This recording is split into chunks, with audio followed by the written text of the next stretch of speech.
Jaiden, what is this? 2 Pokemon videos in a row? Yeah, and you clicked on it, so I've already won. Back in April, I went back to Japan and had the pleasure of being invited to the Pokemon Cafe alongside Jacob, Braden, Captain Kidd, and his girlfriend too. Courtesy of Pikachu himself. And the Pokemon Company. Legally, I have to disclose that, but it was mainly Pikachu. Apparently, we were the first creators who have ever been personally invited to the cafe, which absolutely blew my mind. That's insanely special, and I felt so honored. So naturally, I thought, why not channel a bit of Emily's aura and make a video about the experience? We walked in and were greeted by a wall of the cutest cafe-themed Pokemon merch. Chef Pikachu plushes, plates, cups, decorations. Oh, it was beautiful. We'll come back for you, my beloveds. Let us feast first. The staff brought us to our table, taught us how to order food from the little tablet, and our Pokemon experience began. We decided to start with the drinks first, and there were genuinely so many to choose from. Cute character soda floats, tea sets, flavored milks. How could you even decide? Basically, between the 4 of us, we ordered almost one of everything. I think visually, my favorites were the Paldea soda floats. Sprigatito was melon flavored, Fuecoco was apple, and Quaxley was Ramune soda. I know I'm saying it all American-like, but I'm embarrassed to try it the Japanese way. Ramune.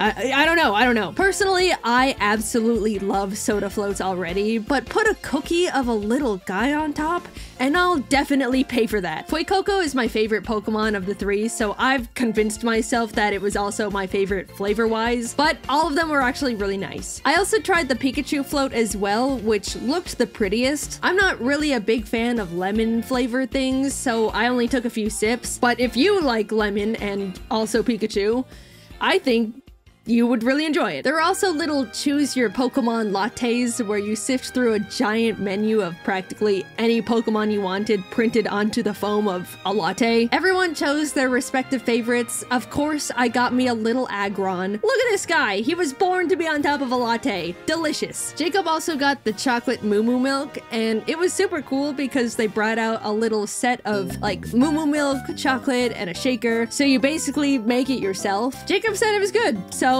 I'm sure it was. I can't confirm, I didn't try it. Last but not least, we ordered one of the Poltergeist and Sinistea tea sets. I don't really drink tea, but the pot and cups were so cute, we ended up buying them when we left. This is just genius merch on their behalf. Well done to them. I love it. On to the food. As you can see, there were a decent amount of options here too. Unfortunately, as some of you guys know, I don't eat meat. And even more unfortunately, since vegetarian diets aren't very common in Japan, every food item on the menu included some kind of meat. We called over Pikachu and his employees to double check and see if they offered something to fit my diet, and after flipping through their menu, they came to the conclusion there was nothing. And oh my gosh, I genuinely felt so bad because they looked devastated and like personally disappointed in themselves for not having anything. Like I frantically told them it was completely fine and not to worry about it, it's okay. But as they left, they gave us a very deep bow, and oh, I just felt really, really bad. Pikachu, if you're watching, I'm sorry. I'm so sorry. Please don't be upset with yourself. I promise. It's really okay. I'm really sorry. Luckily, I came up with a solution. Their Eevee mixed rice plate included a lot of various vegetable sides, so I ordered that and just avoided the tiny little meat part. Normally, I try not to spend money on any meat, even if I don't plan on eating it. But yeah, if you're vegan or vegetarian and really want to make something work, that's the best option you've got currently. No disrespect to anyone at all. That one's just a difference in culture, and I don't expect to be catered to my specific diet just anywhere, especially Japan. Anyway, I ordered the Eevee rice thing. The full government name is the Last Resort Japanese Mixed Rice Plate with Eevee and Colorful Friends, according to the website. And I just think that's wonderful. Taste-wise, it was decently good, very colorful and pretty to look at. I didn't know most of the things I was eating, but it was tasty. Jacob, Braden, and 2 got the other items, which also all turned out super cute and fun to look at. There were 3 types of Pikachu curry, all respectively heavily themed around the Kanto starters. All of them were pretty much the same thing besides a few ingredient changes and different Pokemon cracker on top, of course. The Snorlax lunch plate was a chicken and rice dish. Jacob said it tasted good. Also, for a limited time, they were offering a special Tatsugiri bento box set. I think this one looked the best. Genuinely beautiful plating right there. I loved it, even though I could only pick at it.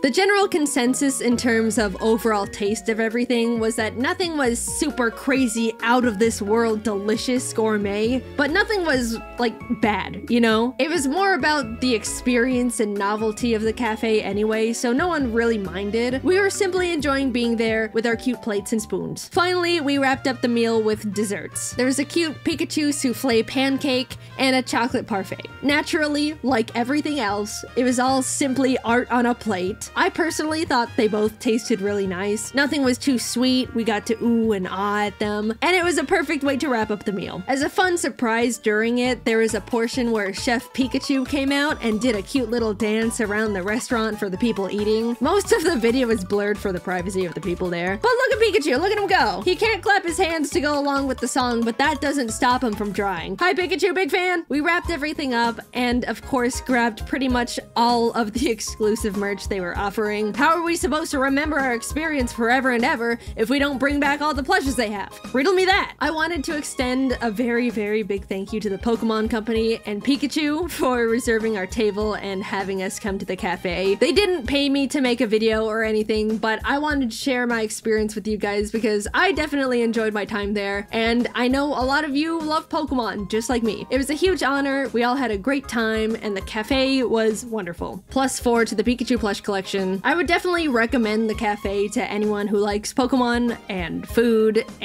shaped like Pokemon. Due to its popularity, you absolutely have to get a reservation to eat there. You can't just walk in and expect to be seated. And double unfortunately, reservations are also very difficult to get because, again, so many people are reserving tables all the time. So good luck to anyone trying to get in, but I'd say it's very worth it. All right, that was my thoughts. I had a great time. Thank you, Pikachu and company. My next stream, I think, is to visit the Chikawa Cafe. Maybe one day. Themed cafes are really cool and I wish that America did them more, but then again, it's probably good for me that I have to travel all the way to Japan to go to ones of my favorite franchises, because otherwise I would absolutely have no personal restraint. Thanks for watching. I don't really have much to say this time around, so I'll just say it. Next video is about Chikawa. You knew it had to happen. Alright, I gotta go. Bye-bye.